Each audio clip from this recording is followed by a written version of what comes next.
Ang daming tumatakbo.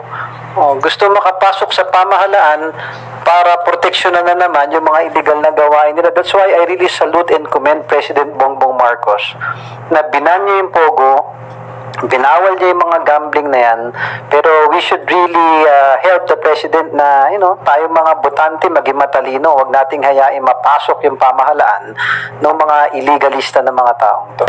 Majority Leader and Manila 1st District Representative Ernesto Ernix M. Junicio Jr. Sir, before we begin the question and answer portion, kindly please give your short opening remarks. Assalamualaikum warahmatullahi ta'ala wabarakatuh. Magandang umaga po sa ating lahat. Nais ko pong ipabot na aming pasasalamat sa ating media partners for joining us here today in this briefing. Later on, we will be answering all your questions. Sana masagot namin yung lahat ng mga katanungan at makapagbigay linaw sa mga issue na facing the nation today. Thank you po. Thank you. Naimbagabigat tayo aming listeners tayo tata. Morning. Good morning to our friends in media at sa lahat po ng nanonood. Magandang umaga po sa inyo lahat. Thank you, sir. With that, let's get started. I now acknowledge Melalis Moras from PTV4. Hi, good morning po mga kong. Actually, 3 po yung questions ko. Sorry na, pero maikli lang naman po. Unahin ko lang po, very passionate po yung House members kasi dito sa isyong ito.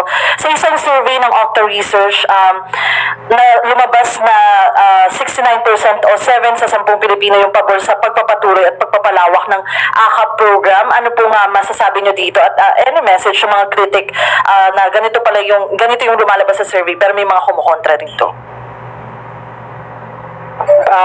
Hindi, kasi hindi naman nawawala talaga yung mga kumukontra, especially pag may vested interest. But ang important kasi, like yung nababanggit namin parati, yung mga ayuda kasi ng pamahalaan, hindi lang naman ngayong gobyerno yan ngayong administrasyon. It has always been there. It's a way to help directly yung mga kababayan natin na nangangailangan. As long as na dumarating sa tamang tao, sa mabilis na paraan, dapat hayaan natin na matulungan ng pamahalaan yung mga mamamayan natin. Numbers don't lie.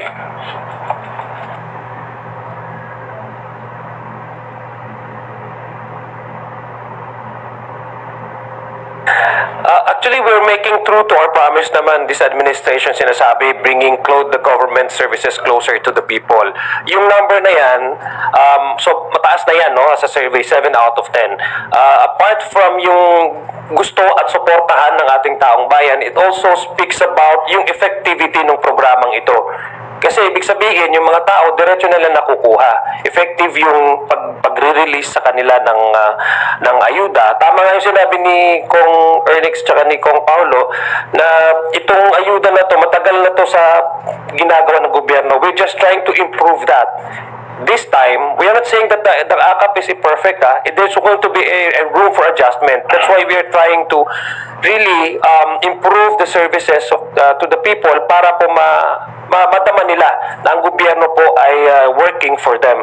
Yung sinasabi po natin na kaya kailangan itong ayuda dahil it goes directly to the pocket of the people And then, it will strengthen the purchasing power of these individuals, itong mga taong to, as part of yung consumer, no? That would, in effect, it will contribute, no, positively to the local economy, which in effect is good. Opo, and speaking of pagtulong lang sa ating mga kababayan, pinalawak kasi ng PhilHealth yung kanilang benefit packages sa ating mga kababayan. Specifically, sinali na rin sa benefit packages yung outpatient emergency care at tinaasan pa yung case rate packages para sa critical illnesses. Ito rin yung sa PhilHealth po kasi matagal na rin nananawagan yung Kamara dito nga sa PhilHealth. Ano po masasabi nyo rito sa expanded coverage po na ito? During our hearing, nandun naman po, you were all present during our hearing. Ito po yung mga part ng mga privilege speech, part po ng mga tanong during our hearing, yung nandun po ang PhilHealth na kasama natin. At welcome po natin tong development na to kasi nakita po natin yung, sabi nyo nga, yung expansion na yan kailangan po talaga ng mga beneficiaries ng PhilHealth saka mga members po niyan. Sabi ko nga, kung ikukumpara mo dati, parang bulk talaga ng expenses na shoulder nung medical assistance program. Pero with that expansion, kumbaga, ito po talaga yung trabaho nila. We've been waiting for this. We've been telling the people na ito po ang kailangan ng taong bayan mula sa PhilHealth, and wini-welcome po natin at maganda po na development yan for PhilHealth.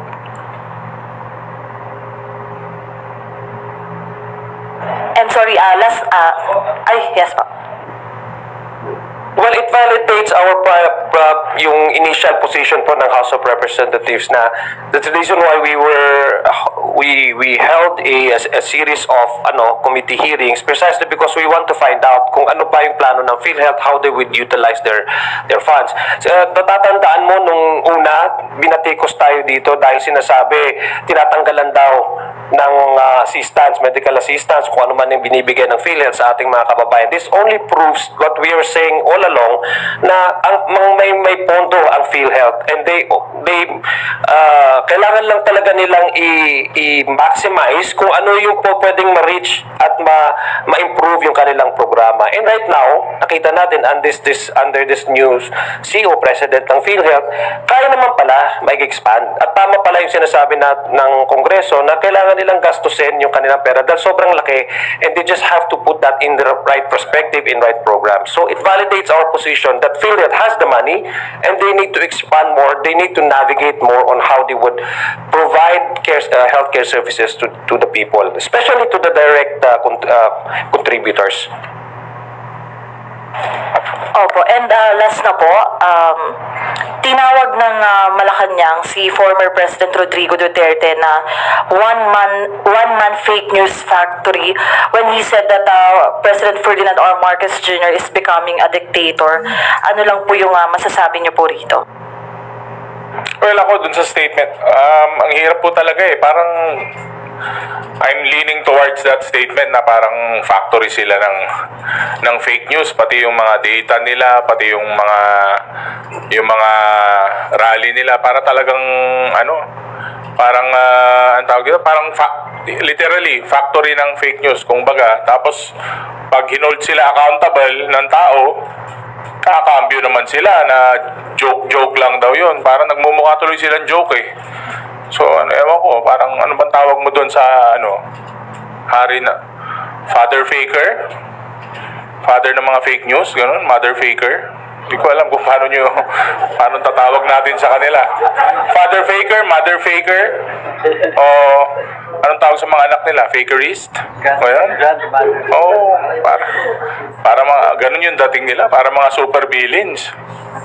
Ewan ko ba?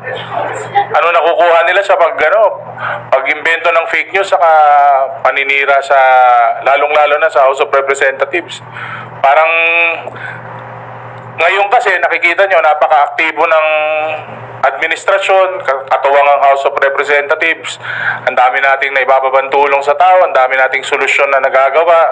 Yung mga problema natin na nandyan, ang target natin, mahanapan ng solusyon. Pero bawat galaw sa bawat pagtulong sa taong bayan, pagbigay ng positive na response sa katulong, gagawa na naman nila ng fake news, saka mag-iimbento na naman sila ng hindi totoo na mga sitwasyon.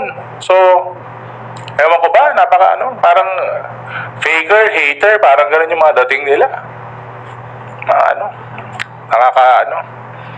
Ang tawag doon? Bad vibes, di ba? Ako, wala akong nakikitang indikasyon o karakteristik ang Pangulong Ferdinand Bongbong Marcos na masasabi kong leaning towards or leading towards dictatorship. Diktator ba yung minumura ka? Ang tatay mo sinasabi kung ano-ano tatanggalin, i-exhume, tapos itatapon sa West Philippine Sea. Itathreaten ang buhay mo, itathreaten ng wife mo, itathreaten ang Speaker of the House, ang nagkapinsan mo. Tapos every time nagkakaroon sila ng rally, ang pinakapunto nila isirain yung isang pagkatao. Hindi lang yung polisiya, pero yung pagkatao ng isang individual tulad ni President Bongbong Marcos. tapos wala siyang ginagawa directly. He has all the power at his disposal and yet he is doing nothing. In fact, ang mga response niya is so diplomatic. Characteristic ba yun ng isang diktador? I don't think so. Pangalawa, itong ginagawa ng administrasyong ito, he respects the separation of powers. He does not even want, maraming mga legal opinion na sinasabi, President, you request the Senate to convene for an emergency session. He did not do that because he respects the separation of powers. He allows all the agencies to work according to its mandates. That's not an indication, or that's not even an attribute of a dictator. Di ba? Wala naman ko sa administrasyon niya na may nakaupong citizen na Chief Justice na nakuwaran to o kinasuhan. Wala ko sa administrasyon niya na may sitting senador na kinasuhan at pinakulong. So there's no indication to me, mag-midterm na po ang kanyang administrasyon. Wala pong indikasyon na nagsasabing, hindi nga ho siya vindictive eh. In fact, hindi ko siya vindictive. Kung sa ibang leader po yon, mumurahin ka, tapos kung ano-ano ipagsasabihin sa yuma o mong tatay. I mean, it's a human nature to really retaliate and get even. Wala ko siyang ginawa. Wala ko siyang sinabi na in a way na insultuhin niya yung nagsasabi or yung nagte-threaten sa kanya. Wala. So, it's far from it. So, I don't see any iota of him becoming a dictator. It's actually the opposite. Just to a quick add-on po na, sa mga recent presidents ng bansa natin, I could easily say na si Pangulong Bongbong Marcos yata yung isa sa pinakamabait na eh. It's very far from being a dictator. With all due respect to the people who are saying na dictator si President Bongbong, nakakalungkot kasi na, tayong mga Pilipino, we are attacking yung kapwa Pilipino natin. For what? Let's stop for a minute and think about it. Bakit ba sinasabi ng ibang tao na diktador si Pangulong Bongbong? Dahil ba may basihan o dahil ba may interes ng paninira sa kapwa? In reality, ang kalaban nating mga Pilipino nasa labas ng bansa natin. We should look outside our borders who are trying to bully us. Yung mga ibang bansa na nagsasamantala sa atin, and people and Filipinos who who support these other countries bullying us, yun yung dapat nating may masasabi tayo sa kanila. But President Bongbong Marcos has done nothing but help the Filipino people and help the interest of our country.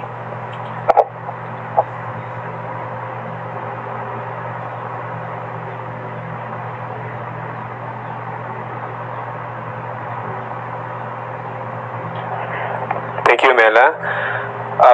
From Radio Pilipinas, you're recognized, Kat Forbes, for your questions.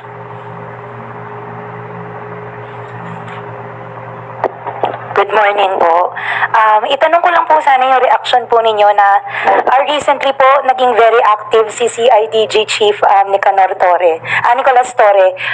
Una, yung pag-file po niya na reklamo laban sa isang Cebu-based vlogger na nagpakalat ng maling impormasyon na siya daw ay na-ospital. At pangalawa po yung kanya rin pong maigting po na kanyang file din po ng kaso laban kay former President Duterte. Doon naman po sa pag-threat niya sa mga senador na sinasabi niya ipapasabugin. Ano po ang inyong reaction dito? Karapatan po niya yun. Karapatan po ni General Torre yun.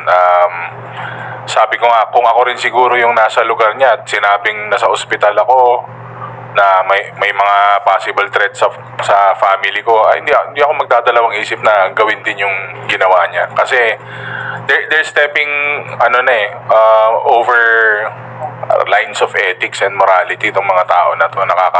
Nakakalungkot na may mga bayaran na tao na ganyan.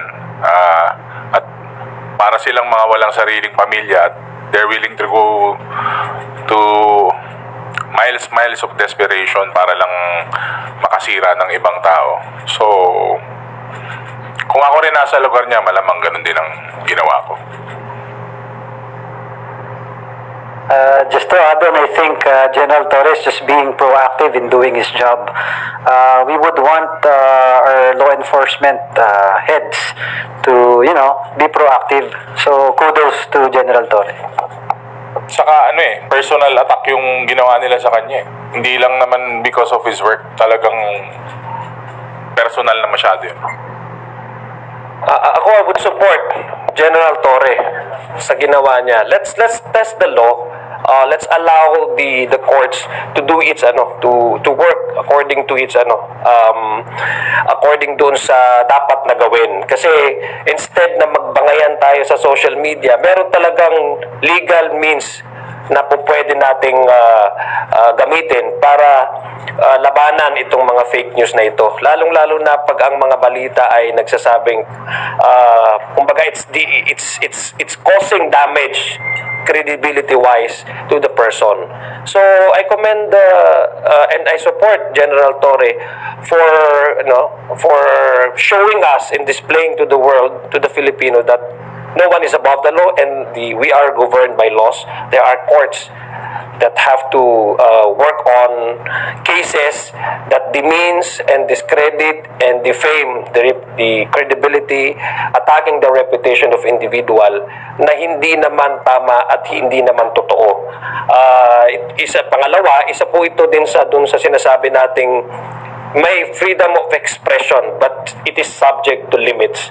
May cyber libel, may libel po na kaso. So, panawagan, malaking panawagan din ito doon sa mga peddlers ng fake news. Huwag kong natin gagamitin yung wrong interpretation of the freedom of expression or speech na to a point na hindi na natin alam kung ano yung dapat anong nakakasira at anong nakakabuti sa mga sinasabi natin. Thank you, Kat. Next questions will come from Earl Tobias of IBC 13. Good morning, Kongs. Sundan ko lang po yung tanong ni Ate Mela concerning FPRRD statement pa rin po.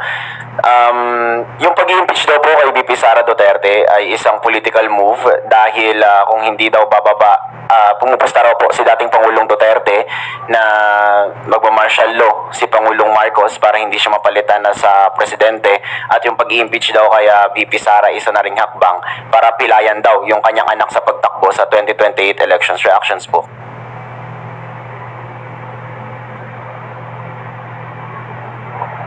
Yung sa pagdeklara ng martial law, fake news po ulit. Hello, fake news, Mr. Fake News. Pero, puro fake news na lang lumalabas sa bunganga nyo, palitan nyo naman. Yun naman po sa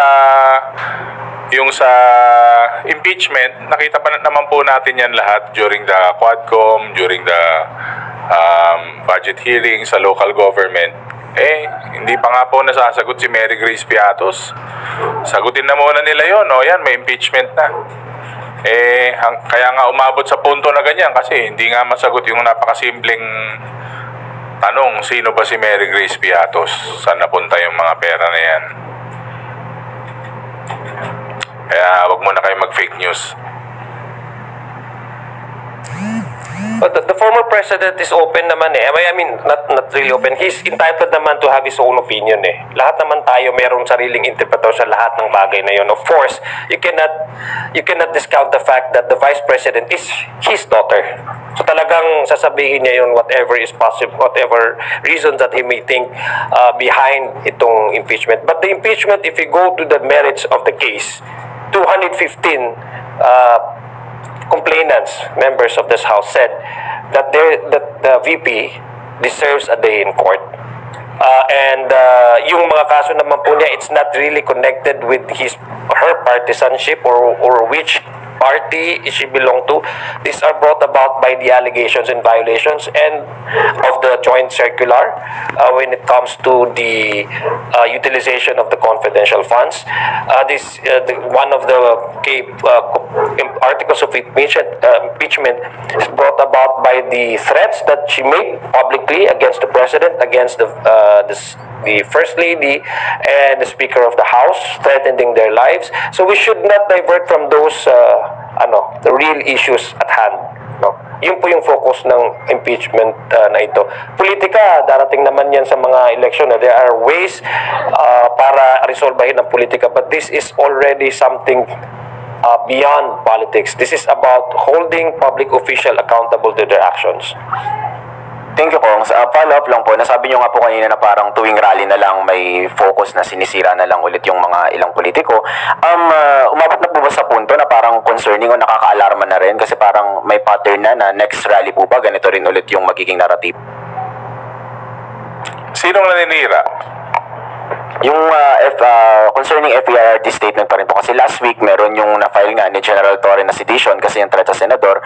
Ngayon naman towards the administration, may nakikita na po ba tayong pattern na tingin nyo po alarming na with your campaign?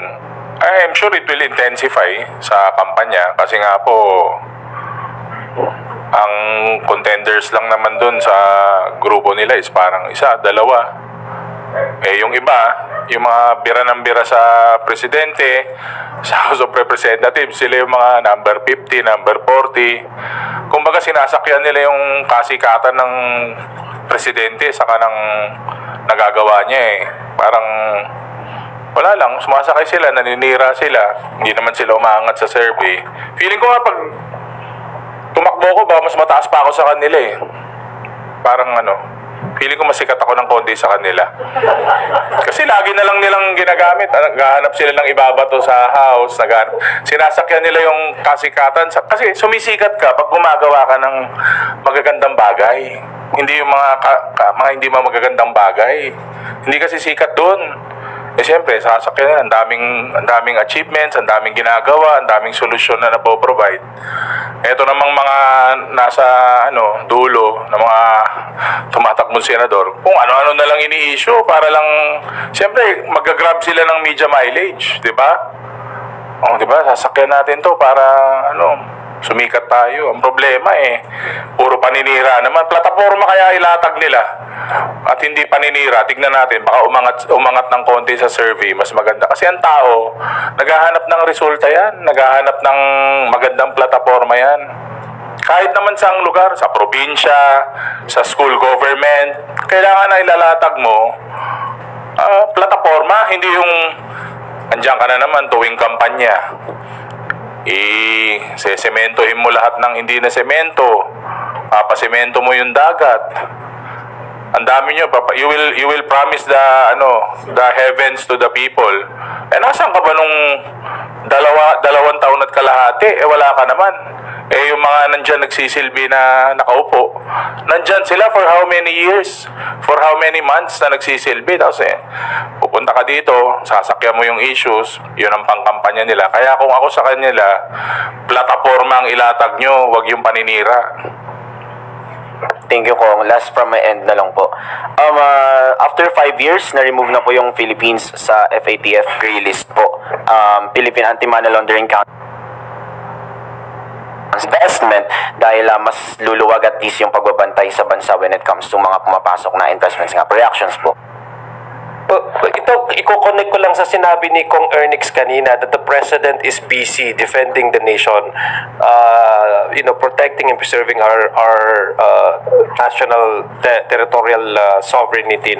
Apart from that, this administration is also busy trying to address yung credit standing ng Philippines, kung ano yung image ng Philippines internationally. That's one of the indication that this administration means business. Because natanggal na tayo sa gray list area. Ano yung gray list, diba? Ng anti-money law. So it only shows na yung trust ng international community ay bumabalik sa seryoso at magandang patakbo ng bureaukrasya ng administrasyon na ito. Hindi yan nanggagaling sa mga political